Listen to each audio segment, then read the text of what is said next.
Muy buenos días. Les saludo, hermanos queridos, bienvenidos a la clase de escuela dominical de la Iglesia Ciudad de Dios en Cali.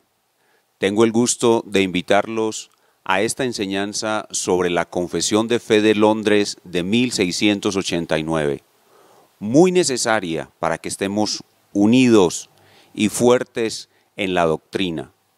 Para esta clase es indispensable que tengas en tus manos el libro de la Confesión de Fe. Este libro, si no lo tienes, vamos a darte un vínculo donde lo puedas descargar. Debes tenerlo en tu mano para poder seguir las enseñanzas. Sin más, los invito a estas enseñanzas, que el Señor edifique su iglesia y nos haga fuertes en la fe. Dios les bendiga. Tenemos nuestro rostro y oremos al Señor. Nuestro Padre, queremos darte las gracias infinitas de todo nuestro corazón por tu salvación hermosa, una salvación tan grande, tan maravillosa, tan hermosa. Y en especial hoy, Día del Señor, la disfrutamos al máximo. Al llegar a tu casa, escuchar los cánticos de adoración, participar con el pueblo tuyo congregado en la alabanza corporativa, en la alabanza congregacional y escuchar tu palabra predicada. Esta bendición nos afirma en nuestros corazones que somos hijos, que somos herederos de ese reino eterno, de esa ciudad celestial que tú has prometido a todos los que te invocamos. Te damos gracias por todo este recorrido que hemos podido hacer a lo largo de las principales doctrinas de la Biblia, siguiendo como guía una confesión de fe, la confesión de fe de la Iglesia Reformada, y te damos gracias porque ha sido instructivo para nosotros, nos ha ayudado a consolidar nuestros pensamientos en función de la verdad que tú nos has revelado en tu palabra. Te damos gracias porque estamos llegando al final con tu gracia y tu bendición. De una manera especial te doy gracias porque me permites estar hoy aquí enseñándoles a mis hermanos.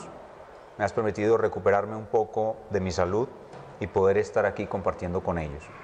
Bendícenos en esta clase que vamos a tener en el día de hoy, iluminándonos con tu Espíritu Santo y afirmando tu verdad en nuestros corazones para que permanezca allí por toda la eternidad, porque está escrito: cielo y tierra pasarán, pero mis palabras no pasarán.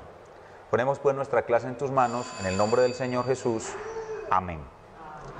Bien, vamos a recordar, como estamos terminando, estamos ya en la fase final, entonces vamos a recordar lo que hemos aprendido hasta ahora. Hermanos, cuando ustedes recuerdan el nombre de una de estas doctrinas, ya la sustancia de esa doctrina ya va a estar en sus corazones y ustedes tienen una idea general y clara de lo que estas doctrinas enseñan. La primera doctrina que estudiamos fue la doctrina de la inspiración plenaria y verbal de las Escrituras. Luego estudiamos sobre la grandeza y la soberanía de Dios. Luego estudiamos sobre la doctrina de la Trinidad, doctrinas esenciales sin las cuales no hay verdadero cristianismo. Luego estudiamos sobre el decreto de Dios, una doctrina olvidada en nuestro tiempo. Luego estudiamos la doctrina de la predestinación, una doctrina repudiada a lo largo de todos los tiempos. Luego estudiamos el misterio de la soberanía de Dios y la responsabilidad humana, una doctrina ignorada en nuestro tiempo. Luego estudiamos la doble naturaleza unipersonal en Cristo, una doctrina esencial. Luego estudiamos de la herencia de la Reforma, especialmente de la vida del gran reformador Martín Lutero, la justificación por la fe sola. Esta doctrina es esencial, sin esta doctrina no hay verdadero cristianismo. Luego estudiamos de la herencia de la Reforma también, pero ya por el lado de Juan Calvino, lo que se conocen como doctrinas de la gracia. El famoso tulip o tulipán en inglés, la doctrina de la total depravación humana, la unilateral elección o elección incondicional, la expiación limitada, el llamamiento irresistible y la perseverancia final de los santos, las cuales estudiamos una a una, depravación total humana. Y allá aprendimos que la razón por la cual la iglesia de nuestro tiempo ignora esta doctrina es un mito que se ha infiltrado en la historia de la humanidad, que es el mito del libre albedrío. Es muy importante haber aprendido que el libre albedrío, como se enseña hoy en las iglesias cristianas, es un mito, es una enseñanza errada que desvía a los creyentes de la verdad. Nosotros debemos afirmarnos en eso. El libre albedrío es un mito. La siguiente de las doctrinas de la gracia es la doctrina de la elección incondicional. Muchísimos procuran evadir la enseñanza clara de la Biblia sobre la elección. Muchos procuran enseñar hoy en día que no hay elección, que el hombre escoge a sí mismo su propio destino. La Biblia enseña que Dios escoge al hombre. Luego vimos la doctrina, la tercera de las doctrinas de la gracia, la expiación limitada. La enseñanza generalizada en las iglesias de nuestros días es que Jesucristo murió por todo el mundo, por todas las personas, por todos los seres humanos, por Caín, por el faraón, por Judas, tan solo para darle a los hombres la posibilidad de que ellos mismos se salven por su libre albedrío.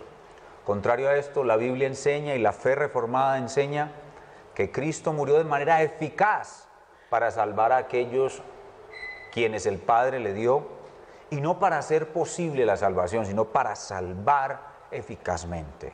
La obra de Cristo es eficaz y por lo tanto las personas por quienes Él murió no es toda la humanidad de manera ilimitada, sino un grupo específico, los que el Padre le dio. Por eso hablamos de una expiación limitada. También hablamos de que esas personas que han sido salvadas por Cristo recibirán un llamamiento eficaz. Serán llamados eficaz e irresistiblemente. Y la quinta de las doctrinas de la gracia es la perseverancia final de los santos. La doctrina que nos enseña que los que hemos sido escogidos, salvados por Dios, por Cristo, jamás podremos perder nuestra salvación. Nuestra salvación es algo seguro.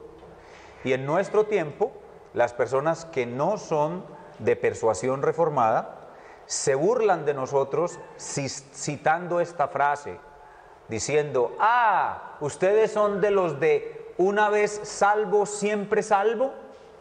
Nos confunden con una secta maligna, destructiva y horrenda llamada Creciendo en Gracia. Nada tenemos que ver con esa secta. Pero la enseñanza de una vez salvo, siempre salvo, si tú eres un verdadero creyente, es verdad. Así que si se siguen burlando de nosotros, allá ellos. El verdadero creyente, el verdadero cristianismo, dice con la Biblia: una vez salvo, siempre salvo. Y esa es la doctrina de la perseverancia final de los santos. Luego vimos que no existe fe bíblica, fe verdadera, iglesia verdadera, sin la predicación del arrepentimiento. El arrepentimiento es una doctrina esencial al verdadero cristianismo. Luego aprendimos acerca de la vigencia perpetua de la ley moral de Dios. La ley moral de Dios nunca ha sido abrogada. Cristo vino a ratificarla, a afirmarla, a cumplirla y a dejárnosla como el instrumento por medio del cual no vamos a obtener la salvación. Nosotros no somos legalistas, pero sí es el instrumento por el cual andamos en el camino en pos de la santificación. Y eso implica que los 10 mandamientos están vigentes. Luego aprendimos algo sobre la materia más amplia llamada eclesiología, que nos enseña lo que la Biblia dice sobre la iglesia de Cristo. Y aprendimos sobre la importancia vital de la iglesia local en el plan de Dios y su membresía oficial. Sobre la faz de la tierra Dios va a llevar a cabo su plan por medio de iglesias locales bíblicas, constituidas con sus ancianos, sus diáconos y su membresía oficial. Y es la obligación de todo creyente verdaderamente bíblico hacerse miembro oficial de una iglesia bíblicamente constituida.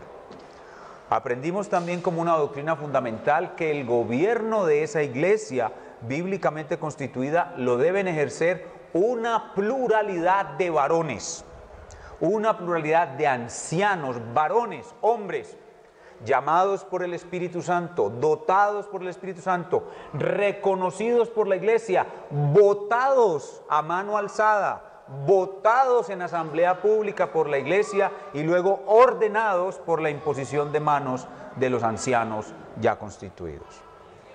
Gobierno plural de la iglesia local. En nuestros días, la mayoría de las iglesias son gobernadas por un solo pastor. Eso no es lo correcto es un gobierno plural. También vimos en esta área de la eclesiología el importante tema de la disciplina eclesiástica, un tema absolutamente evadido en las iglesias de nuestros días. En las iglesias de nuestros días, lo que llaman un líder de la iglesia cae en adulterio y si mucho lo cambian de oficio. No, hay que aplicar una disciplina eclesiástica conforme al parámetro bíblico. Mateo 18, del 15 en adelante es muy claro. La disciplina eclesiástica es una forma de guardar el honor de Cristo, guardar la santidad de Cristo, el honor de la iglesia y ayudar al hermano a rescatarlo del pecado en el cual él ha caído. La disciplina eclesiástica. Luego pasamos a hablar acerca del culto de adoración dentro del mismo tema de la eclesiología y vimos que la Biblia enseña de una manera especial, no tan explícita, pero sí de una manera clara, que el día de adoración señalado por Dios fue cambiado de sábado a domingo. Y vimos claramente cómo la Biblia enseña en un proceso que es el desarrollo histórico de la redención, que el sábado fue cambiado al domingo. Así que las iglesias de nuestros días que insisten en adorar en sábado están cometiendo un grave error y lo van a pagar. Luego vimos que en ese culto de adoración no se puede añadir absolutamente nada que Dios no haya ordenado. Que lo único que se puede hacer en un culto de adoración son 6 cosas. Orar la palabra de Dios, leer la palabra de Dios, cantar la palabra de Dios, predicar la palabra de Dios, ofrendar para el avance de la palabra de Dios y dramatizar la palabra de Dios con el bautismo y la Santa Cena. Y eso fue lo que llamamos principio regulativo de adoración. Y vimos también en esa área del principio regulativo de la adoración que debemos usar un tipo de música adecuada para acompañar la letra de nuestros cánticos basados en la palabra de Dios, que no cualquier música es adecuada y que la mayoría de la música que se utiliza hoy en día, llamada música pop o popular, no es adecuada y que la mayoría del cristianismo de nuestro tiempo está errado en ese sentido de utilizar música popular para adorar a nuestro Dios, lo cual es inadecuado, pues la palabra de Dios enseña que la música sí tiene moralidad y que la música adecuada no es la música rítmica, sino la música melódica, como enseñamos en sendas clases, 2 clases que dimos acerca del tema. Así que también la moralidad de la música y la música melódica vienen siendo una enseñanza fundamental para una iglesia bíblicamente constituida. En la última sesión con nuestro hermano Alejandro estuvimos estudiando que la iglesia bíblica se distingue por un estilo de predicación especial, que es lo que llamamos predicación expositiva. ¿Qué es una predicación expositiva? Es que el predicador hace 3 cosas. ¿Qué hace un predicador expositivo? Lee la palabra de Dios, explica la palabra de Dios y aplica la palabra de Dios a su auditorio. Eso es lo que llamamos predicación expositiva y que es deber del expositor enseñar a la iglesia de Cristo la Biblia entera, libro por libro, capítulo por capítulo, versículo por versículo, si es posible, palabra por palabra. Eso es un predicador expositivo y la iglesia verdadera, bien fundada, la iglesia sólida de Cristo, tiene eminentemente predicadores expositivos. No significa que de vez en cuando uno no pueda dar una enseñanza temática. La enseñanza que estoy dando en escuela dominical, y de hecho en la escuela dominical hay más apertura y uno puede usar otras cosas con variedad. La enseñanza que estoy dando en la escuela dominical es temática. Estoy enseñando sobre un tema. ¿Cuál tema? El evangelismo. En cambio, en la prédica principal del culto se toma un texto. No es un tema, sino un texto. El texto tiene su tema, pero se trata es el texto. Y eso es lo que llamamos predicación expositiva. Muy bien, a lo largo de todo este recorrido, por fin llegamos al final. Y el final es el final del final. O sea, las últimas cosas que han de suceder sobre la faz de la tierra. A este conjunto de enseñanzas sobre las últimas cosas se le conoce con el nombre técnico de escatología. Escatos significa último o últimas cosas, el estudio de las últimas cosas. Y en general, cuando estudiamos en la Biblia acerca de las últimas cosas, solemos dividir la enseñanza en dos. Lo primero que estudiamos es las últimas cosas con relación al hombre, es decir, lo que le sucede al hombre después de que el hombre muere, o lo que podríamos llamar escatología personal, o sea, lo que le sucede al individuo, las últimas cosas que han de suceder en la vida terrenal de un individuo. Eso lo podemos llamar escatología personal, y eso compete con lo que tiene que ver con el estado del hombre después de la muerte. Eso es lo que llamamos escatología personal. Pero también vamos a ver, el segundo elemento en la escatología es la escatología universal. Universal, no lo que le sucedía a la persona, sino lo que va a suceder en la historia de la humanidad. Así que vamos a dividir nuestra sesión sobre las últimas cosas en dos. Primero veremos la escatología personal, o lo que le sucede al hombre como individuo, los últimos hechos de la vida de un hombre, y luego la escatología global, o sea, universal, es decir, lo que va a suceder en la historia de la humanidad. Hoy vamos a ver la primera parte, el estado del hombre después de la muerte. Estado del hombre después de la muerte, que se conoce también como estado intermedio. Estado intermedio, la mayoría de ustedes lo llaman el cielo. El cielo. Estado del hombre después de la muerte, o estado intermedio, o más comúnmente conocido como el cielo.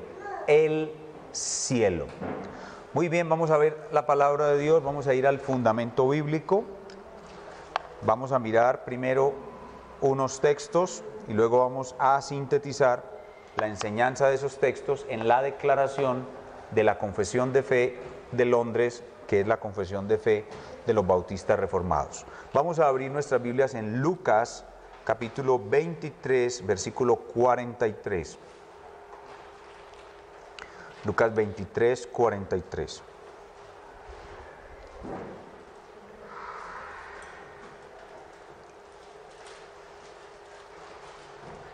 Este es el diálogo entre Jesús y el ladrón de la cruz, el ladrón penitente o el ladrón arrepentido. El versículo 42, recordemos lo que el ladrón le pide a nuestro Señor cuando Él está crucificado. Lucas 23, 42, y dijo a Jesús, esto es el ladrón, acuérdate de mí cuando vengas en tu reino. ¿Y qué le respondió Jesús? Verso 43, entonces Jesús le dijo, de cierto te digo, es decir, amén. Nosotros cuando escuchamos una verdad bíblica, nosotros decimos amén después de la verdad bíblica. Pero nuestro Señor Jesús dice amén antes de decir la verdad, porque Él sabe que todo lo que Él dice es amén. Es decir, todo lo que Él dice así sucederá. La palabra de Dios dice que todas las promesas de Dios son en Cristo, sí, y en Él, amén. Entonces nuestro Señor dice amén antes de decir, porque todo lo que Él dice es absoluto, eterno, inmutable y se va a cumplir infaliblemente. Entonces, de cierto, amén, te digo, hoy te digo que hoy estarás conmigo en el paraíso. Esta declaración significa que ese ladrón que se arrepintió, que creyó en Jesús como el rey de un reino eterno que iba a venir, cuando lo veía colgado de una cruz, ese ladrón obtuvo la salvación minutos antes de morir, y Jesús le dijo: ahorita, en un momento, cuando mueras, estarás conmigo en el paraíso. Y esa expresión, el paraíso, se refiere al cielo o al estado intermedio. Es decir, que este texto nos enseña claramente que cuando un creyente muere, va al cielo o va a estar en un estado que llamamos estado intermedio. ¿Por qué se llama estado intermedio? O porque existen tres estados. El primer estado es el estado actual. El estado actual en el cual estamos usted y yo en este momento. Usted está en su cuerpo y su alma y su cuerpo aún están juntos. Y su cuerpo y su alma todavía están sujetos al pecado y a la corrupción. Es decir, a la maldad y a la muerte. Ese se llama estado actual.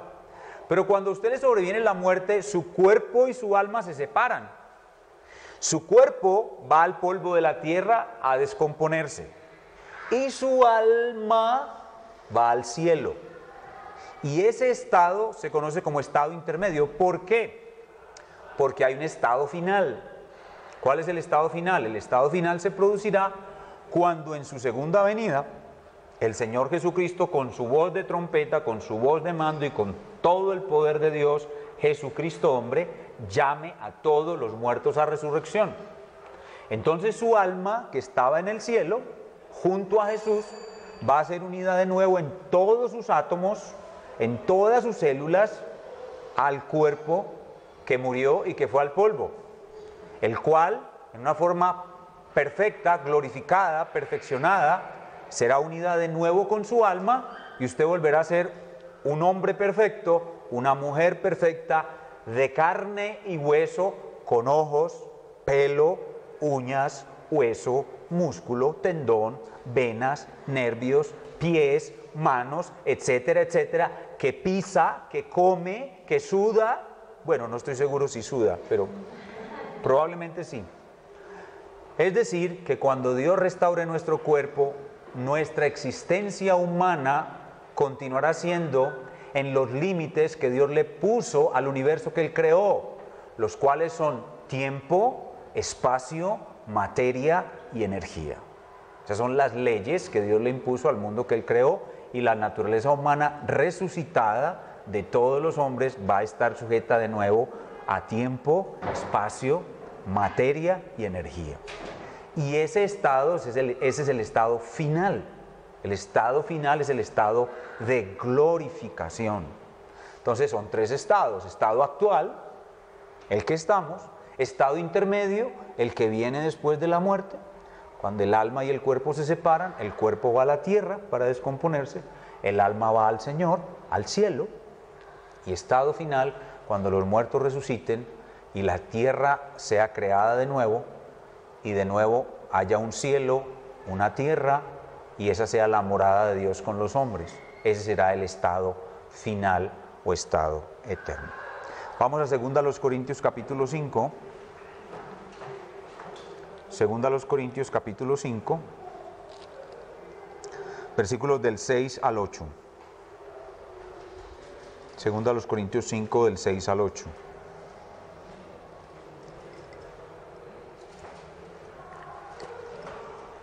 Esta declaración del apóstol Pablo es igualmente clara como la anterior. 2 Corintios 5, 6. Así que vivimos confiados siempre, y sabiendo que entre tanto que estamos en el cuerpo, ¿cuál estado es ese? Estado actual. Entre tanto que estamos en el cuerpo, ¿estamos qué? Ausentes del Señor. Eso no significa que mientras estamos aquí el Señor nos ha abandonado. No. Eso significa que mientras estamos en el estado actual, la forma como nosotros percibimos, conocemos, vivimos y disfrutamos al Señor está muy lejos de ser la forma maravillosa, perfecta, gloriosa, cercana, peniel, rostro de Dios, como lo vamos a disfrutar cuando muramos. O sea, cuando nosotros muramos, estaremos en Peniel, o sea, viendo el rostro de Dios. Rostro de Dios. Peniel es rostro de Dios. Entonces, entre tanto que estamos en el cuerpo, estamos, es decir, en el estado actual, estamos ausentes del Señor, porque por fe andamos, es decir, Él sí está con nosotros, pero está por fe, y por fe todavía es algo como muy distante. Pero continúa diciendo Pablo, pero confiamos, es decir, estamos seguros, y más quisiéramos estar ausentes del cuerpo. ¿Qué es estar ausentes del cuerpo? Muertos. ¿Para estar qué? Presentes al Señor. Entonces note cómo hace un contraste Pablo entre la vida y la muerte, entre ausentes y presentes. ¿Qué es la vida? Ausentes. ¿Qué es la muerte? Presentes. ¿Sí están siguiendo el razonamiento? Vida ausentes, muerte presentes. Entonces, cuando los cristianos morimos, ¿a dónde vamos? A la presencia del Señor, o sea, al cielo. El cielo es aquel lugar preparado por Dios, donde está Cristo el hombre, resucitado, glorificado, con todos sus ángeles y con las almas de todos aquellos que murieron en él. Ese es el cielo. Así que cuando los creyentes verdaderos morimos, no hay posibilidad de confusión. Vamos al cielo, vamos al cielo, vamos a la presencia verdadera, viva, cara a cara, Peniel, vamos a Peniel, al rostro de Dios en Jesucristo. Vamos a otro texto, Filipenses capítulo 1. Hermoso el sermón del día de hoy del hermano Edwin. De verdad este muchacho tiene una capacidad de exponer la palabra impresionante. Filipenses 1 del 21 al 23. Noten de nuevo el argumento de Pablo. 1:21 de Filipenses. Porque para mí el vivir es Cristo y el morir es ganancia. Mas si el vivir en la carne resulta para mí en beneficio de la obra, no sé entonces qué escoger. Porque de ambas cosas estoy puesto en estrecho, teniendo deseo de partir. ¿Y cuál es la consecuencia lógica de partir o morir? Estar con Cristo. Yo creo que no puede haber algo más claro. Partir es morir, partir es estar ausente del cuerpo, siguiendo el razonamiento de 2 Corintios 5. Y partir o estar ausente del cuerpo es estar ipso facto, es decir, al instante, en la presencia del Señor. Estar con Cristo, lo cual es muchísimo, muchísimo, muchísimo mejor. Es estar en Peniel, el rostro de Dios en la faz de Jesucristo. Vamos ahora a Lucas capítulo 16, del 22 al 26. Ya ahora ustedes están seguramente en sus mentes elaborando estas preguntas. Pastor, entonces, ¿de dónde sacaron eso del limbo? ¿De dónde sacaron eso del purgatorio? Esas son invenciones de hombres. La Biblia enseña claramente que la muerte trae para el creyente el rostro de Jesús. Lucas 16, 22 al 26, la parábola del rico y Lázaro. En los textos anteriores se nos enfatiza el estado intermedio del verdadero creyente. Aquí vamos a ver el estado intermedio del creyente y del no creyente también, que son muy diferentes. Lucas 16, 22. Aconteció que murió el mendigo, un verdadero creyente, y fue llevado por los ángeles al seno de Abraham. De una vez, ¿qué es el seno de Abraham? Es la versión judaica del cielo. Eso es el seno de Abraham. Es la versión judaica del cielo. ¿De dónde sacaron los judíos de que el cielo es el seno de Abraham? Oh, eso es muy fácil. ¿Qué dice el Antiguo Testamento de quién era Abraham? Abraham era el amigo de Dios. ¿Sí o no? ¿Quién es la persona que está más cerca de Dios? Abraham. Para los judíos, Abraham. Entonces, ¿qué es estar en el seno de Abraham? Es estar en el cielo. ¿Cuál es el seno de Abraham? Este es el seno, el regazo. Este es el regazo. ¿Sí? Por eso estas computadoras se llaman laptop, porque se colocan aquí. Lap significa seno o regazo. Top, sobre el regazo. ¿Sí? Laptop, eso es una laptop. Abraham es el amigo de Dios. ¿Quién está más cerca de Dios que Abraham? Nadie. Entonces, ¿qué es estar en el seno de Abraham? Es estar cara a cara con Dios. Entonces, el cielo para los judíos es el seno de Abraham. Entonces, ¿qué pasó con el mendigo? Que era un verdadero judío, murió y los ángeles, ¿a dónde lo llevaron? Al seno de Abraham. Y murió también el rico, judío, pero inconverso. O sea, hijo de Abraham, pero inconverso. Hijo de Abraham, pero no verdadero hijo de Abraham. Y fue sepultado. Y en el Hades, quiero aclararles aquí que la palabra Hades no fue traducida en la Reina Valera, porque el comité de traducción de la Reina Valera tenía algunos participantes que no eran cristianos ortodoxos.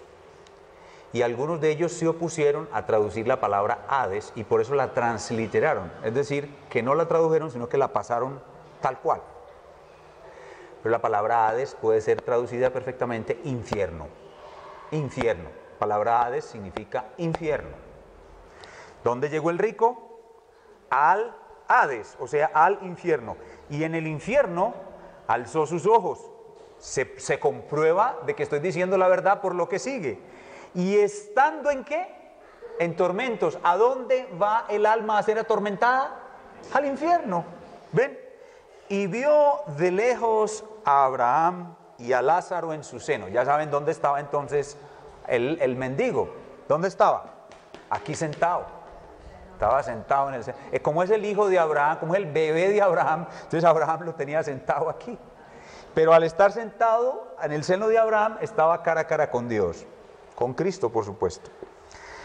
Entonces, él, el rico, dando voces, dijo, Padre Abraham. Esto es genéticamente solamente. Él tenía la genética de Abraham, pero no la fe de Abraham. Y le dice, ten misericordia de mí. Empezó a pedir misericordia en el lugar donde ya no hay misericordia, en el lugar equivocado. Ten misericordia de mí y envía a Lázaro para que tan solo moje la punta de su dedo en agua y refresque mi lengua porque estoy atormentado en esta llama. Traten de pensar lo horrible que es el infierno, que el anhelo más grande de una criatura humana allí es que alguien meta el dedo en un vaso con agua y le deje caer una gotita en la punta de la lengua. Ahorita hace el experimento, y cierra los ojos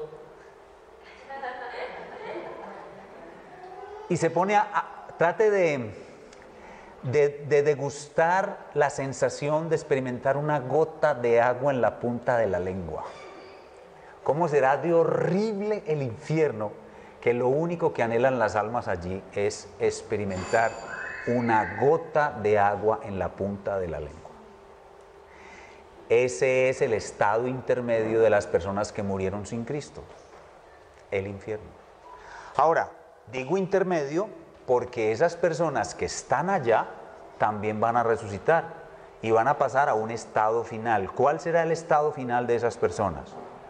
Resucitados, otra vez con uñas, dedos, huesos, músculos, tendones, venas, nervios, pelo, ojos, lengua, van a ser arrojados a un lago de fuego que arde con azufre, donde nadie por los siglos de los siglos les va a dar una gota de agua en la punta de la lengua. Y ese será su estado final, su estado eterno. Su estado eterno.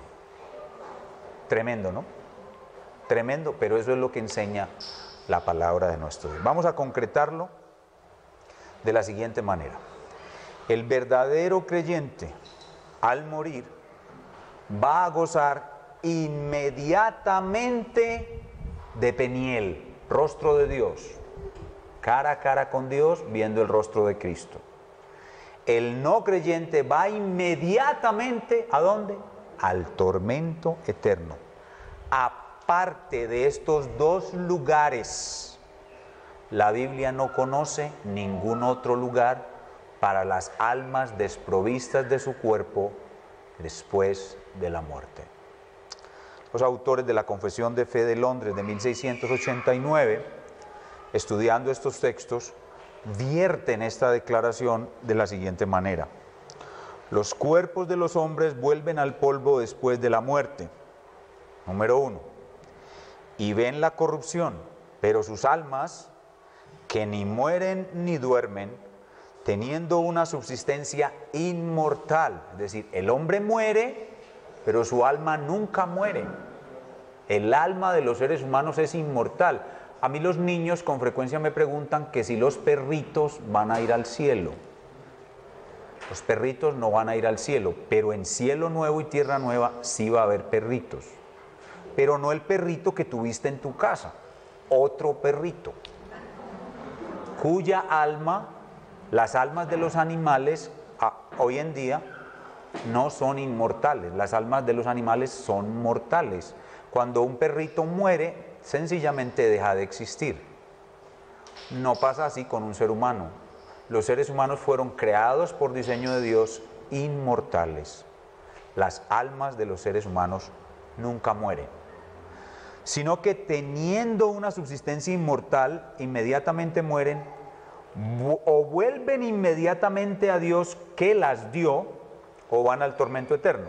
Las almas de los justos, siendo entonces perfeccionadas en santidad, entonces mueren, son perfeccionadas en santidad y son recibidas en el paraíso, que es el cielo, donde están con Cristo cara a cara y contemplan la faz de Dios en luz y gloria, esperando la plena redención de sus cuerpos. Ese es el estado intermedio de los justos. Las almas de los malvados, de todos los que no creyeron a Cristo, no creyeron en Cristo, son arrojadas al infierno o Hades, donde permanecen atormentadas y envueltas en densas tinieblas, reservadas para el juicio del gran día. Fuera de estos dos lugares, para las almas separadas de sus cuerpos, la Escritura no reconoce ningún otro lugar.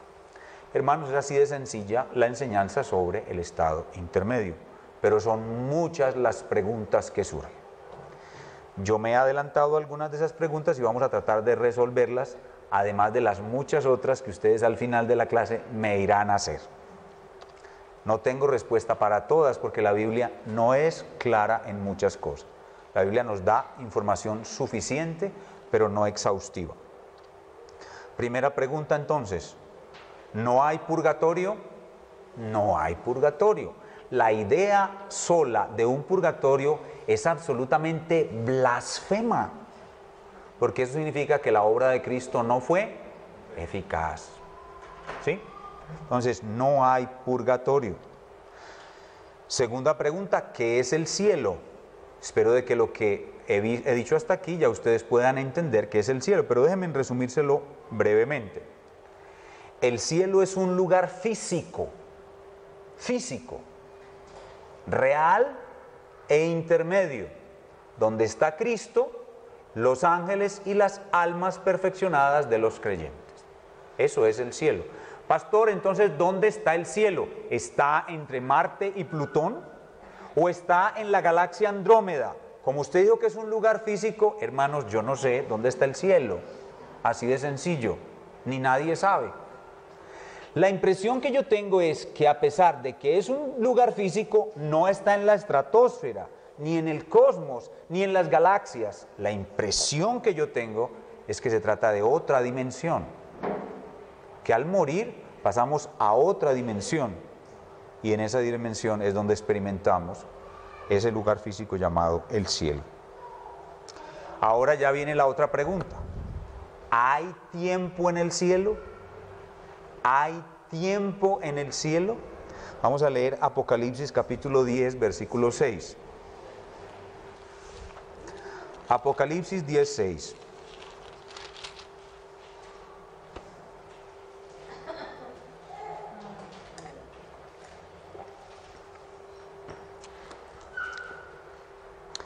El ángel y el librito. Y juró el ángel que tenía el librito en la mano, y juró por el que vive por los siglos de los siglos, que creó el cielo y las cosas que están en él, y la tierra y las cosas que están en ella, y el mar y todas las cosas, y las cosas que están en él, que el tiempo no sería más. Algunos hermanos leyendo este pasaje creen que esa expresión, el tiempo no sería más, significa que el cielo y la vida eterna después de la resurrección son atemporales. Repito, algunos hermanos leyendo Apocalipsis 10:6 creen que, o han creído que, el cielo es un lugar atemporal y que cielo nuevo y tierra nueva, es decir, la existencia infinita eterna, es atemporal, es decir, que no hay tiempo, lo cual es un error. Apocalipsis 10:6 no significa la atemporalidad de la eternidad, significa en su contexto de que el ángel que tenía el librito en la mano, lo que nos está diciendo es que no hay más tiempo para arrepentirse, el tiempo se acabó, pero no se refiere al tiempo en el cielo ni al tiempo del estado eterno. Como dije hace un rato, Dios diseñó al ser humano para vivir en los límites de lo creado, para vivir en las leyes de lo creado, que son tiempo, espacio, materia y energía.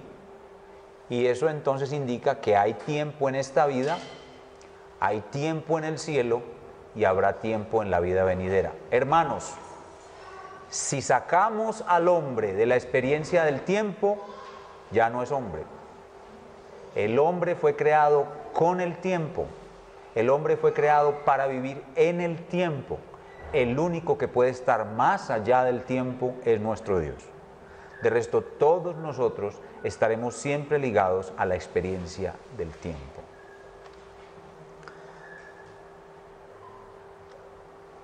Siguen las preguntas. ¿Y qué hacen las almas de los creyentes en el cielo? ¿Qué se hace allá, pastor? La mayoría de las personas creen que el cielo es como adquirir una vocación de angelito sobre una nube con un arpa, tocando ciertas melodías y flotando de nube en nube y de melodía en melodía. Es la idea del cielo que tienen muchos. Es la figura de los cuadros, es la figura del arte popular, pero eso no es lo que enseña la Biblia. La Biblia enseña que las almas de los creyentes en el cielo, primero que todo, descansan. Hermanos, cuando entremos en el cielo, no va a haber más tentaciones. ¿No les parece eso formidable? Que no haya tentaciones, que de mi alma corrupta no suban las intenciones negras de pecar que siempre suben en mi corazón. No van a haber tentaciones. Allí vamos a descansar. No van a haber aflicciones, no van a haber carreras, corres, apuros, necesidades. Las almas en el cielo descansan, pero también se comunican. Las almas en el cielo se comunican. Hay una comunicación. Dios nos creó a su imagen. La imagen de Dios en nosotros implica la comunicación racional. Y eso no lo perderemos jamás. Reinan. Las almas en el cielo reinan. Nosotros en el cielo estaremos con Cristo, reinando. Y cuando venga el cielo nuevo y tierra nueva, en el reino de Cristo, continuaremos reinando. El reino del Altísimo será dado a los santos del Altísimo. Nosotros reinaremos en él. Pero también las almas en el cielo contemplan la gloria de Cristo, contemplan los misterios celestes, contemplan las criaturas celestes y sirven. En el cielo hay servicio, en el cielo hay trabajo. El cielo no es un ocio santo. El cielo no es una pereza santa. El cielo no es eso. En el cielo hay servicio y adoración. En el cielo hay adoración, en el cielo hay cánticos, en el cielo hay música, en el cielo hay muchas actividades propias del género humano. Entonces, eso es lo que hacen según la Biblia y que nos deja ver por encima lo que hacen las almas en el cielo. La otra pregunta es, ¿nos vamos a reconocer en el cielo? Y la respuesta obvia es sí. Hebreos capítulo 12, versículo 22 describe el cielo como una ciudad. El cielo es una ciudad. La ciudad es algo distintivamente humano. Y si los seres humanos no podemos reconocernos, no somos humanos. Si los seres humanos no podemos hablar, no somos humanos. Ahora, en esa ciudad de Dios hay también ángeles. Pastor, ¿vamos a poder reconocer los ángeles? Sí, claro que sí. Y sabremos quién es el uno, quién es el otro. Y podremos reconocer a los patriarcas, y a Abraham, y a Jacob. Por supuesto que sí. ¿Y a los apóstoles? Claro que sí. Y obviamente a nuestro propio Señor y Salvador, Jesucristo. Pastor, ¿y voy a poder reconocer a mi esposa? Lucho me pregunta, ¿voy a poder reconocer a Margot? Por supuesto que sí. ¿Pero va a ser Margot tu esposa en el cielo? No. ¿Vamos a recordar en el cielo las cosas que hicimos en la tierra? Esta pregunta no es tan fácil de contestar. Es muy probable que nuestra mente en el cielo, que es una mente glorificada, sí debe tener un recuerdo sustancial de nuestra vida en la tierra. De hecho, nuestra experiencia eterna será una experiencia de redención. Es decir, que ¿cómo podré yo ser un redimido eternamente si no me acuerdo nunca de Egipto? Tengo que recordarme de Egipto para poder decir que soy un redimido, porque si no, ¿sería redimido de qué? Entonces yo probablemente en el cielo sí voy a tener memoria de mi vida en la tierra, especialmente de cómo viví hasta ser redimido y de cómo fui redimido. De hecho, la presencia de las marcas del Señor Jesús en sus manos y en sus pies van a estar allí para recordarnos eso todo el tiempo. Entonces, lo más seguro es que sí, vamos a tener memoria de las cosas en la tierra, pero es muy probable que no sea una memoria completa o absoluta de todo lo que vivimos en la tierra. Vamos a Apocalipsis capítulo 6, versos 10 y 11. Y ahí vemos unas almas que están en el cielo, y esas almas se acuerdan perfectamente de cómo murieron en la tierra. Así que por lo menos estos mártires se acordarán por toda la eternidad de cómo los mataron. Apocalipsis 6, 10 y 11. Y clamaban a gran voz diciendo: ¿hasta cuándo, Señor, santo y verdadero, no juzgas y vengas nuestra sangre en los que moran en la tierra? ¿Recuerdan cómo se llama este tipo de oración? Imprecatoria, muy bien. Y se les dieron vestiduras blancas y se les dijo que descansasen. ¿Se dan cuenta de que en el cielo vamos a descansar? Que descansasen todavía un poco de tiempo hasta que se completara el número de sus consiervos y sus hermanos, que también habían de ser muertos como ellos. Entonces, estos hermanos que están en el cielo, ¿tienen memoria de cómo murieron? Sí. ¿Y los otros que van a morir como ellos tendrán memoria de cómo murieron? Sí. Así que en el cielo sí tendremos memoria de las cosas que sucedieron en la primera tierra, pero no estoy seguro, no se puede decir con absoluta seguridad que de todo, pero que tendremos memoria, tenemos que tener memoria, porque somos hijos redimidos por toda la eternidad. ¿Cómo serán las relaciones esposo y esposa en el cielo? Vuelve Luis Eduardo con su pregunta acerca de Margot. ¿Cómo serán las relaciones esposo y esposa en el cielo? Y la respuesta es: no serán más esposo y esposa. ¿Se amarán? ¿Se amarán? ¿Se reconocerán? Pastor, ¿y me voy a acordar de que fue mi esposa? Yo creo que sí. Me da la impresión de que sí. No estoy seguro, no puedo decir en la Escritura, pero creo que sí. Algo tan importante y que hizo parte de su redención, porque muchos de ustedes fueron redimidos ya casados.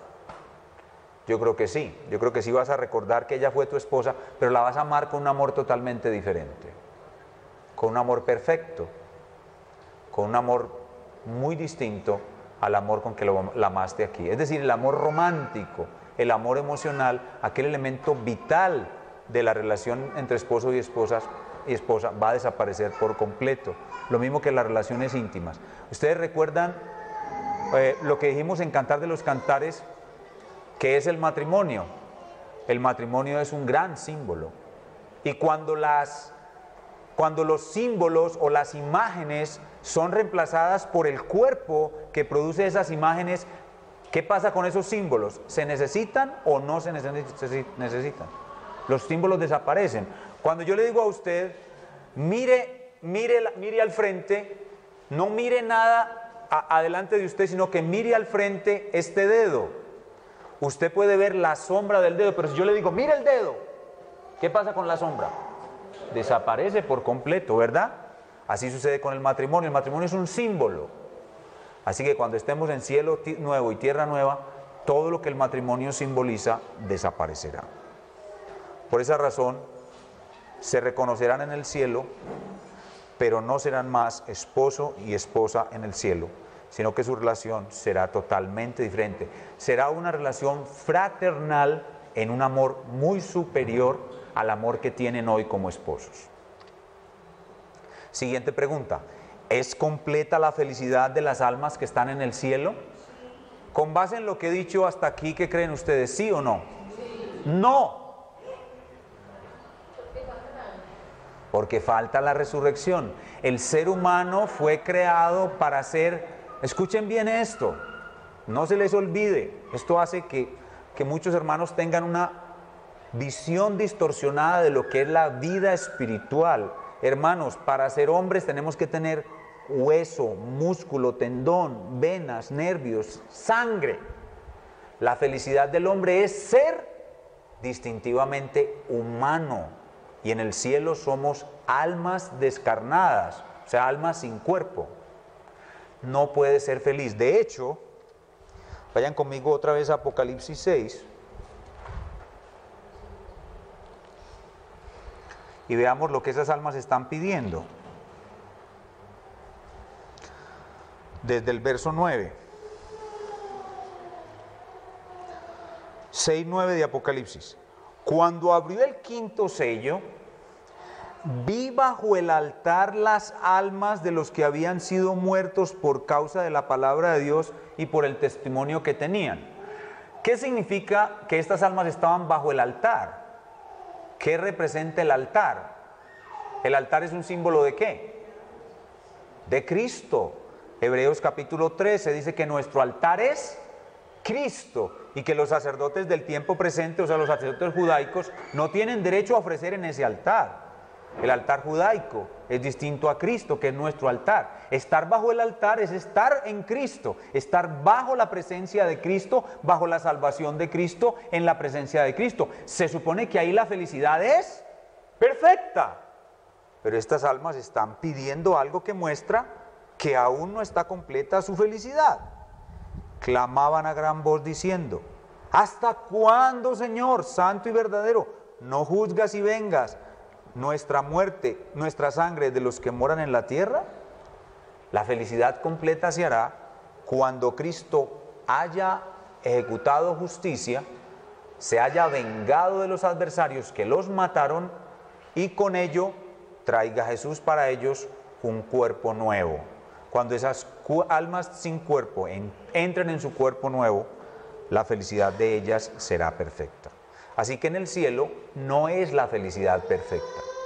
Hay mucha felicidad, no hay dolor, no hay aflicción, hay descanso, pero el cielo no es el lugar perfecto. Por eso se llama estado intermedio, porque el cielo no es el lugar perfecto. El lugar perfecto es cielo nuevo y tierra nueva. Es decir, cuando se produzca la segunda creación. ¿Cómo son atormentados los incrédulos si todavía no tienen un cuerpo?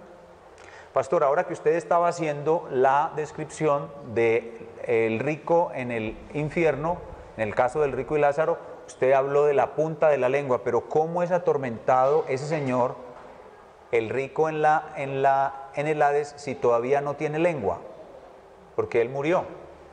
Bueno, para Dios no es difícil atormentar un alma, incluso con experiencias sensoriales. Dios puede atormentar el alma del hombre como Él quiere en el infierno. Así que el hecho de que esa alma no tenga todavía cuerpo no significa que Dios no la pueda atormentar. Pensemos en los tormentos del alma de la vida presente. ¿Cuáles son los tormentos del alma de hoy en día? ¿De qué es lo que la gente se queja y por qué la gente fuma marihuana? ¿Por qué la gente consume drogas? ¿Por qué la gente busca escapes? ¿Cuáles son los tormentos?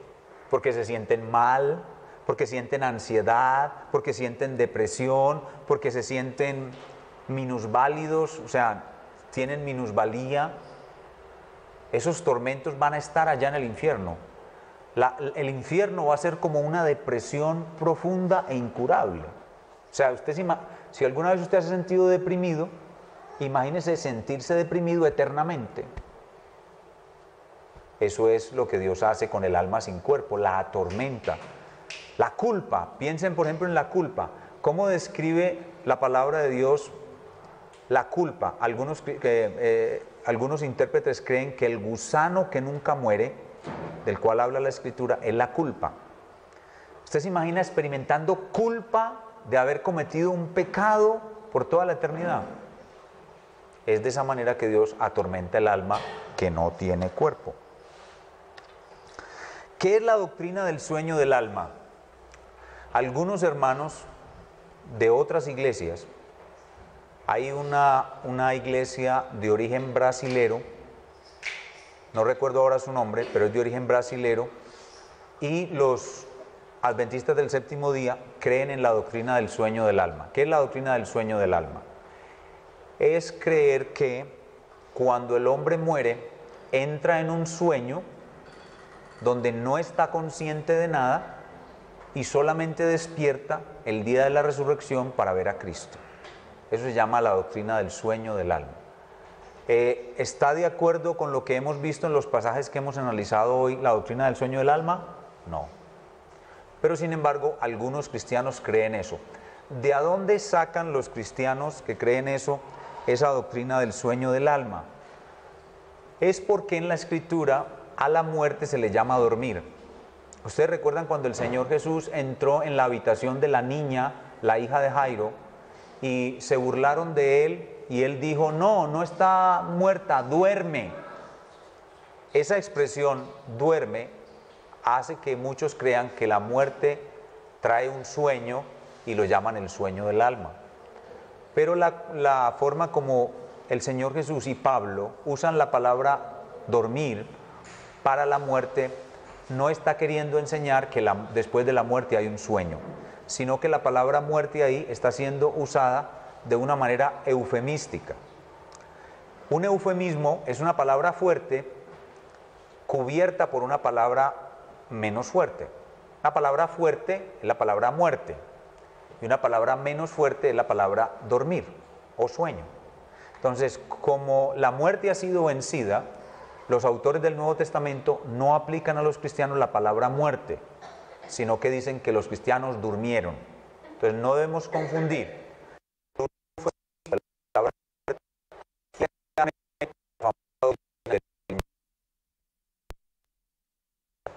Eso no es así. Lo que les dije al principio es lo correcto.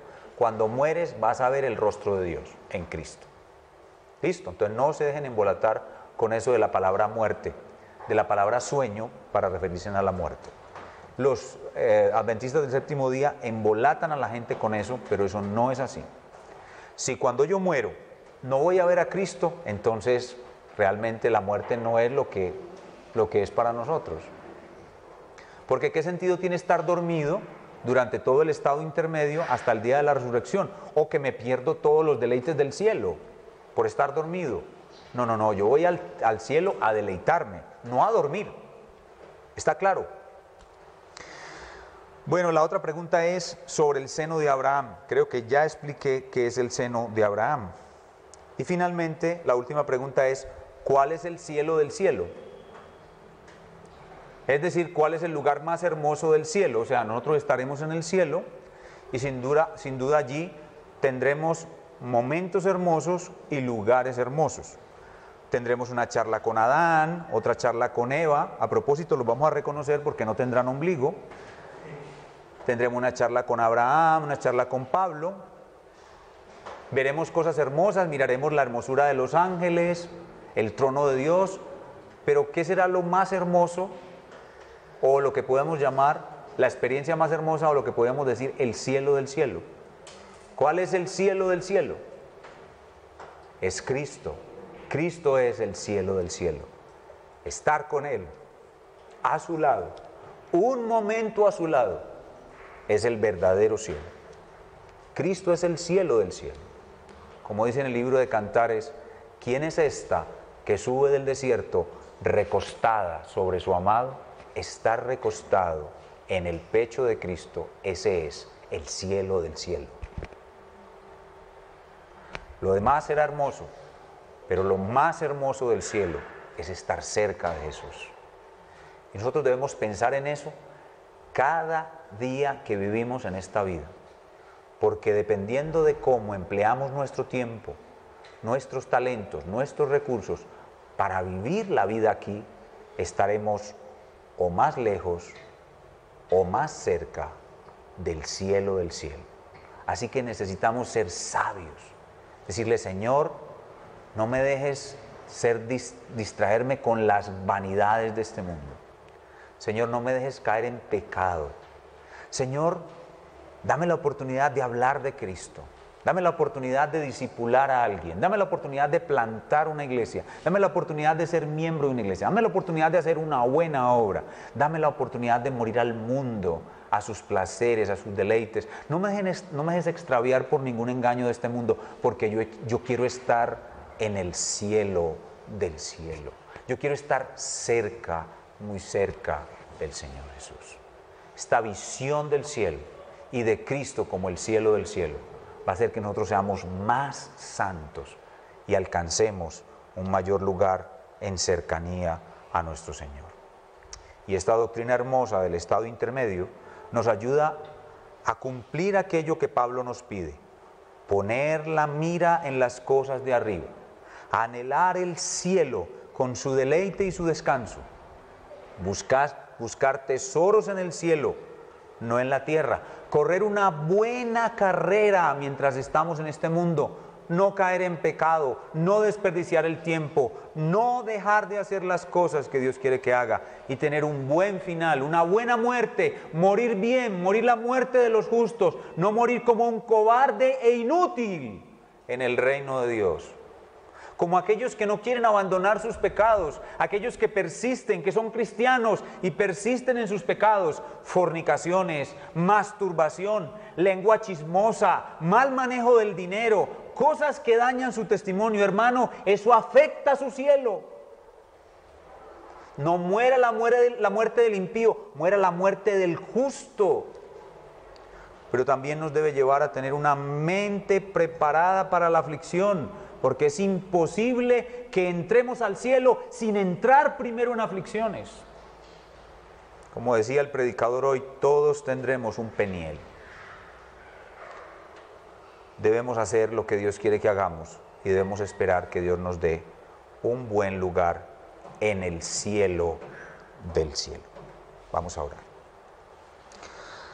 Nuestro Padre, te damos muchísimas gracias por estas cosas que nos has revelado de nuestro futuro, lo que vamos a tener después de nuestra muerte, y te rogamos que nos ayudes a ser sabios en la forma como administramos nuestras vidas al conocer estas cosas. Al conocer estas cosas aquí, haznos sabios para comportarnos de tal manera aquí que alcancemos el mejor provecho allá. Señor, danos el vivir una buena carrera, no caer en pecado, hacer las obras que quieres que hagamos, no vivir como cristianos inútiles, sino hacer cada vez más las obras que predestinaste para nosotros desde antes de la fundación del mundo. Evangelizar, discipular, hacer parte de una iglesia, hacer buenas obras, contribuir al avance de tu reino y sufrir por causa de tu nombre aflicciones y angustias. Ayúdanos a tener una mente preparada para la aflicción y a reaccionar correctamente, a fin de que cuando muramos tengamos una buena muerte. Muramos la muerte de los justos, no la muerte de los cobardes, no la muerte de los que avergüenzan tu evangelio, sino la muerte de los justos, y partir a ver el rostro de Cristo y a estar cerca de Él en el cielo del cielo.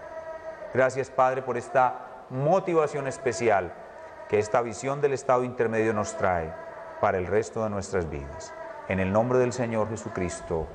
Amén.